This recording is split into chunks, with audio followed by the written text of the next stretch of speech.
Cheyenne's #1 News Talk Radio with day weather at the top and bottom of every hour on AM 650 KGAB and mobile with Radio Pup. 8:32 is the time. It's AM 650 KGAB Radio. My name is Glenn Woods. Thanks for joining me. So sitting in the studio with me right now is Gary Trauner, who's running against John Barasso this time around.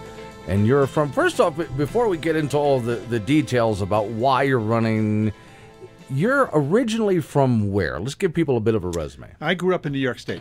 Okay. And we won't hold that against you because you got out safely. Well, I like to tell people that you have to be with your mom on the day you were born. That's the way you it works. Do. That's, I met mine in a hospital too. So right, Glenn. That's good. Right, yeah. But that we got here as soon as we could.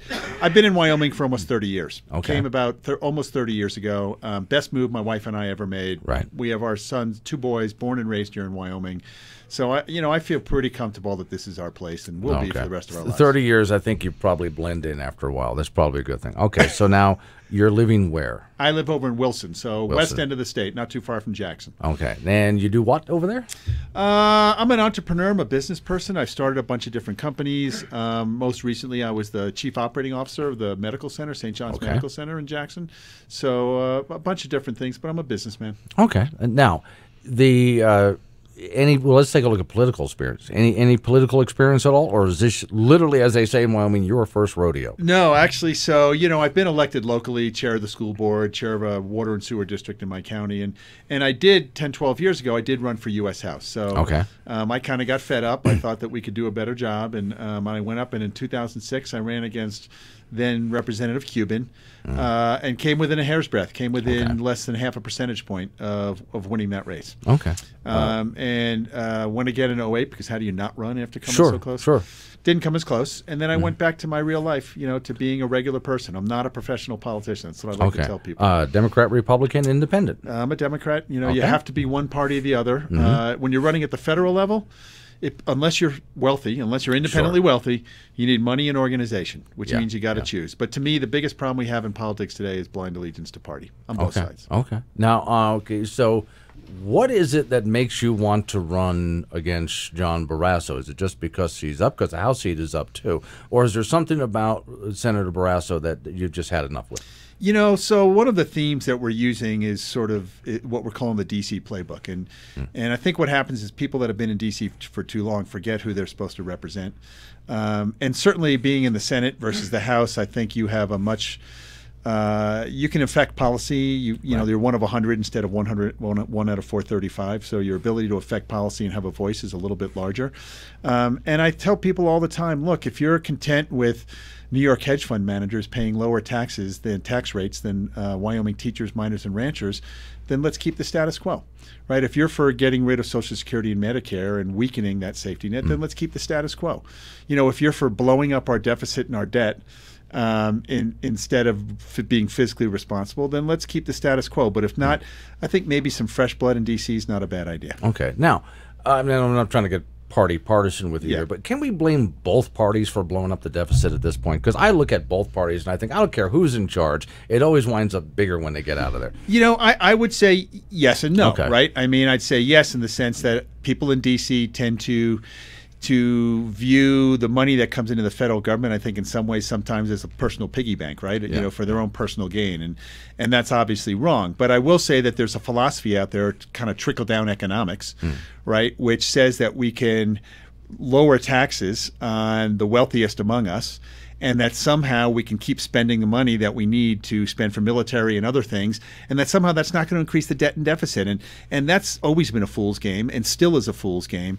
And there's clearly one side of the spectrum that believes that more than the other. So it's not about party sometimes, but sometimes it is about philosophy. Okay, now let's take a look at some things that have been sort of and I'm judging by the callers that I get here. Absolutely. I was also up in the Campbell County area, callers that I would get in that area as well.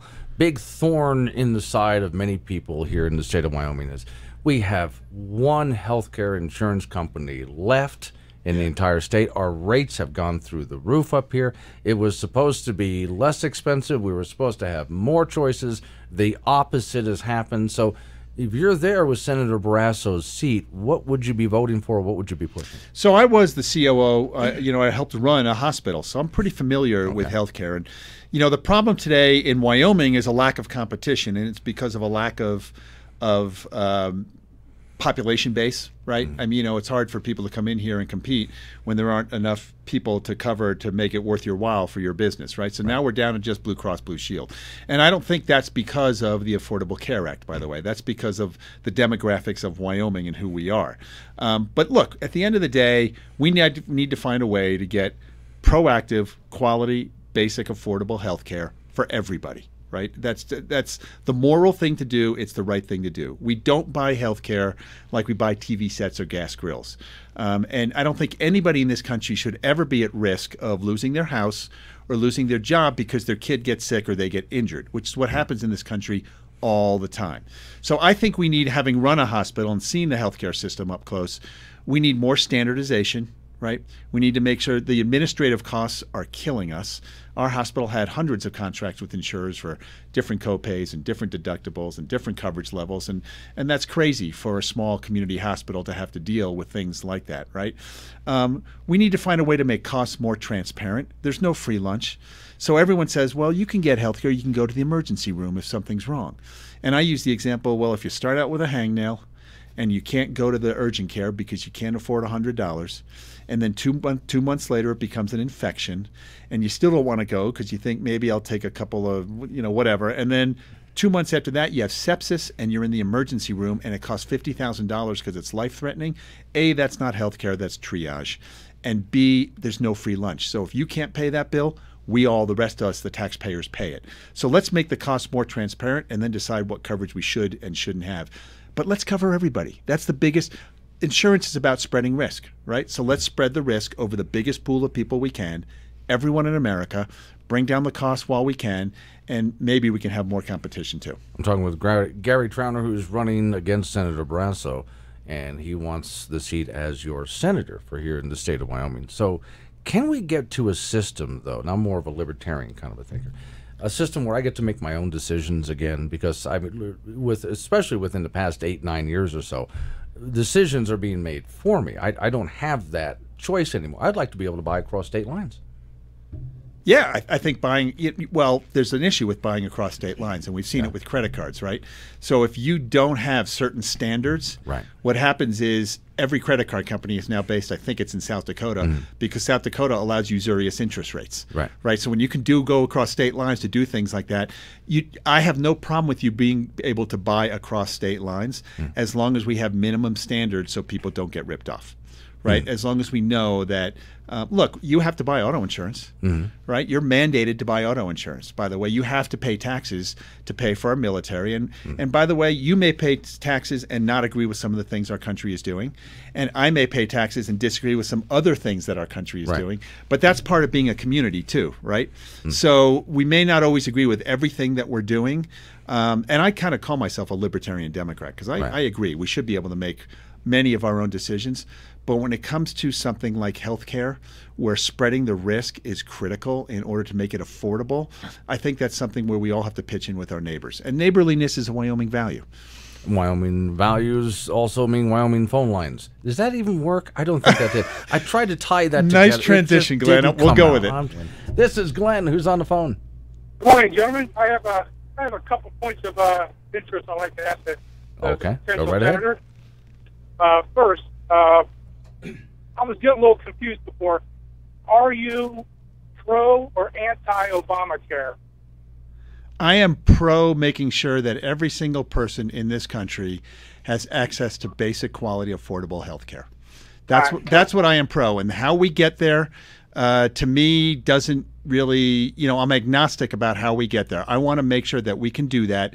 Every other country in the Western world does that. Nobody should lose their house or their job because someone gets sick. Yeah. Okay, well, that's sort of on the fence on that one. Now, if you are elected in there, are you going to be like some of the other senators, male or female, that says no matter what Trump puts out there, I'm going to vote against it because I just do not like him? Or are you going to say that's a good idea, I agree with it, and I don't care what, say, all the Democrats are voting for. I'm going to vote for it. Or are you just going to stay on a Democratic Party line on that because he's Trump? I will not vote for that. You know, I appreciate that question, and it is a great question. And I will unequivocally tell you, just to start off, I will vote for whatever I think is the best policy for Wyoming in this country. And if it's a policy that President Trump wants and it's the right policy, you betcha I will vote for it. Because the biggest problem we've got in D.C. today is blind allegiance to party on both sides. I tell people that George Washington, in his farewell address in 1796, his biggest concern, or one of his biggest concerns, was that people would put their parties ahead of our country and that it would corrupt our system. Now, you don't have a choice, like I said earlier, when you want to run, because you need a lot of money and you need organization. And unless you're incredibly wealthy, you can't be an independent and do that. So you have to choose one or the other. But at the end of the day, I'm a businessman, and I tell people, if I ran a business and the market told me 3 months into my business that I had to change everything I was doing in order to be successful, and I was unwilling to do that because I didn't like the advice I was getting from people and I didn't want to listen to it, I'd go out of business. So my whole life has been about trying to do the right thing regardless of who I'm working with to get things done. And whether it's President Trump or someone else in Congress or the House, I'll work with anybody to make sure we do the right thing. That's the problem we have today with the people that are up there now. Gary Trauner is my guest. Phone number to get involved, 632-6500. This is Glenn, who's on the phone with us. Hey, how you doing? This is Eric from Cheyenne. Yes, sir. I had a couple of questions. My first question is, I always have trouble voting for Republicans or Democrats as an independent because I'm for strong defense spending, and I wonder what your position is on spending for our military. My second question is, where do you stand on recreational or medical marijuana reform for the state of Wyoming? Thanks, Eric. Both really good questions, and I'll try to remember them both. But when it comes to military spending, look, that's one of the fundamental roles of government, is to make sure that we protect our country. But I'll also tell you another thing that's a fundamental role of government, and that is everybody pays lip service to veterans and you know, taking care of our veterans when they come back home. But no one ever really, people don't step up and make sure that we actually do that in the way that we should. And I think two things. The best way you protect your veterans is not to get into unnecessary wars in the first place. But the second thing I think we really need to do is we need a dedicated funding stream for veterans issues that's not subject to budget fights. It's not subject to being held ransom when one side or the other doesn't want to, you know, fund the rest of the federal government. We really need to put our money where our mouth is. So yes, we need a strong military, and we need to take care of our veterans. On medicinal marijuana, look, here's the bottom line as I see it. There's already thousands of people out there, whether they're veterans with PTSD or folks with cancer or folks with glaucoma or folks with multiple sclerosis, that are using marijuana instead of opioids to relieve their pain and to make sure that they can live a productive life, or at least a life that's somewhat acceptable for them with their illnesses. I think we need to get past this sort of old boogeyman thing, make sure we do research on medicinal marijuana, make it available to people, regulate it, take care of it, and realize that it's not the boogeyman that everyone makes it out to be. It shouldn't be a Schedule I drug, and it's already being done right now, so let's make sure we bring it out of the shadows and do it the right way. Gary Trauner is my guest, and he's running against Senator Barasso for his U.S. Senate seat. Phone number to get involved, 632-6500. This is Glenn, who's on with us. Hey, it's Joe, Glenn. Yes, sir. Yeah, you know, I work in a capacity with veterans, so I see a lot of things firsthand. And, you know, there's a lot of things that need to be done. I don't know where to tell you to start. But, not easy, Joe, huh? No, it's not. But you know, I've been very fortunate. The VA has been very good to me, and I like my job working with the veterans. I get to talk to them and stuff. But you know, we're $21 trillion in debt, yep. And they just added to that. Yep. You know, Obama's so-called stimulus plan just paid all his buddies back, and he had the nerve to call Bush unpatriotic and un-American when he doubled down on what Bush did. You know, I see no plan, because we're going to have to take the medicine one of these days, and it's not going to be nice. And, you know, if we don't start sometime, you know, but everybody's afraid to do that. You know, how do you plan to start getting us out of this mess? I mean, it's a mess. We just keep adding to it. You know, Joe, you are so right on that one. And just on this latest tax bill, here's the example that I use. You know, if I want to make my kids happier and you know, kind of get them off my back, I can increase their allowance so they can go, you know, buy some more video games or get an extra milkshake at the grocery store or the corner drugstore. But if I do that by borrowing against their college fund in the future, they can get instant gratification today, but they're not going to be able to go to college or get an education down the road, right? And that's what we just did with this latest tax bill, right? We told homeowners, I mean individual people, that they'll get a temporary tax cut, not a permanent tax cut, temporary. Although we gave permanent tax cuts to large corporations and wealthy heirs, and we did it by borrowing against our future, by blowing an additional $1.5 trillion hole in our debt and deficit. And, you know, part of this thing goes back to what I'll call trickle-down economics. So we've had an income tax in this country for a little bit over 100 years. And during that period of time, the top marginal tax rate has been about 60%. That means the top bracket, the people that earn the most at the highest level, on balance have paid 60%. It's in the 30s right now. So we've been sold a bill of goods that somehow if we make the people that have the most money in this country pay less, that it's going to trickle down to everybody else and we'll be okay. And what it's really done is put the burden on the future, on our kids, because we've gone into all this debt. So look, like any household, we got to figure out a way to pay our way, and we need to look at programs and make sure that they work. I will say, however, that Social Security and Medicare, which, by the way, have paid their way up until now, they have a separate tax system, payroll taxes. We always hear that, well, Social Security is going to go broke and we need to do something about it. But we never talk about the military going broke and not paying its way. And we never talk about the rule of law and the court system and the FBI going broke and not paying its way. So government does what people collectively, what people can't do individually. But we need to live within our means. You're right, Joe. And part of that is having the revenue side that we need in order to make it work. But in order to balance that budget, in order to get us to the point where we're not driving ourselves completely, absolutely broke, which is actually a very real possibility, you would have to substantially shrink the size of government in all that it does. It's doing way too much. Where would you cut? Well, let me tell you, Glenn, here's the problem, right? Yeah. One of the biggest problems right now is the interest on the existing debt that we already have, right? So here's the deal. Right now, we could cut the entire discretionary budget of the United States of America. That means outside of military and Social Security and Medicare, we could cut everything else, the court system, the roads, infrastructure, rule of law, education, whatever you want to cut, and we're still not going to balance the budget, okay? It still won't work. So we have to go to a point where we have to say, are our revenues and our expenses out of whack? Maybe it's the revenue side as well as the cutting side, right? So I think we have to take a hard look at everything. I want strong defense, but, you know, can the Pentagon do a better job of making sure they don't waste money? Of course they can, right? Look, you know, we've got the administrator of the EPA just went out there and is spending millions of dollars for his personal piggy bank, for first-class airfare, for security that he doesn't really need, to gussy up his office, right? He's giving raises to cronies he brought with him from Oklahoma against the White House's wish, against President Trump's wish, behind his back, right? And Congress is the one that's supposed to have the oversight on that. And Senator Barasso just today came out and basically squashed the ability to have Congress look into that because he's chair of Environment and Public Works. I don't know why. Right? That's cronyism. That's the part we need to get rid of, and we need to make everyone pay their fair share, and then we have to look at the expense side in a realistic way and say, where can we cut? But I'll tell you what, from the discretionary side, there's not a lot more to cut. There just isn't. We have to find other ways to make that work. Okay, one more call. Going to try to squeeze in before we get to the top of the hour. This is Glenn. Who's on the phone?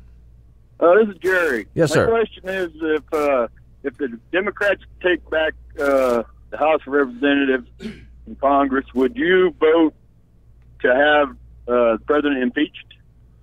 You know, Jerry, I'm not in the House of Representatives, so I'm running for the U.S. Senate. It's the House that decides whether they want to impeach the president. I'm not even going there, man. My job is to make sure that this country runs well, that we have good policies for Wyoming and our country. You know, and that's like asking a judge how he'd rule on a case if something theoretical happens 2 years from now. You know, we'll worry about that when that comes. And I'll take the facts where they are, but I'm not looking at that right now. That's not my priority. That's not what I want to do. What I want to do is make sure the people of Wyoming have the right representation. And that, you know what, again, if you're happy with hedge fund managers on Wall Street paying lower tax rates than Wyoming teachers and managers, teachers and miners and ranchers, then vote for the guy that's in there right now. But if you think that's wrong, then let's vote for some change. We'll worry about the rest of that crap down the road. So you came all the way into Cheyenne, which means, of course, you probably have some places that you're going to be appearing. Where are you going to be at? Well, I'll tell you the biggest thing is tonight at 5:30 at Little America Hotel, we're doing our listening tour. And this is open, and I tell people, when's the last time you heard of a candidate at any level who's willing to take unscripted questions from anyone who walks in the door and give you an honest and straight answer, even if we don't always agree on the answer? I'm going to do that tonight for an hour and a half at 5:30 at Little America Hotel, and I invite anybody who wants to come do that, because I think that's the way that we have a good discussion. Do you know which room you're going to be in? I think it's the Wyoming room. The Wyoming room. Okay, yeah. Well, that's a good room. I think people can remember the Wyoming room. Yeah, exactly. Yeah, just head on down there. A website, where do people find you online? So you can find me at Trauner, Trauner, FORWY.com. So Trauner for Wyoming. So if you Google Trauner for Wyoming, I'm sure you can find my website. It's pretty easy. And I got lots of issues on there. You are going to, I tell every candidate this that's running for some kind of a statewide office, you know, you're going to go through a set of tires. You understand that? Yeah, I've already, you know what, I'm already getting there. There's going to be a lot of driving around. All right, well, all right, keep in touch there. Facebook there, you on there as well? I'm on Facebook, Trauner for WY. Again. There you go. Just go ahead and log in there. And again, Little America tonight, Wyoming room, 5:30? 5:30. 5:30 is when he's going to be there. Thanks for coming in. Appreciate it. Really appreciate it, Glenn, and hopefully you'll have me back. Well, when we get back after the whole primary thing, I start having candidates back. You'll get another chance to come on down and make your case. Good to see you. Thanks for coming in. Appreciate it, sir. Thank you.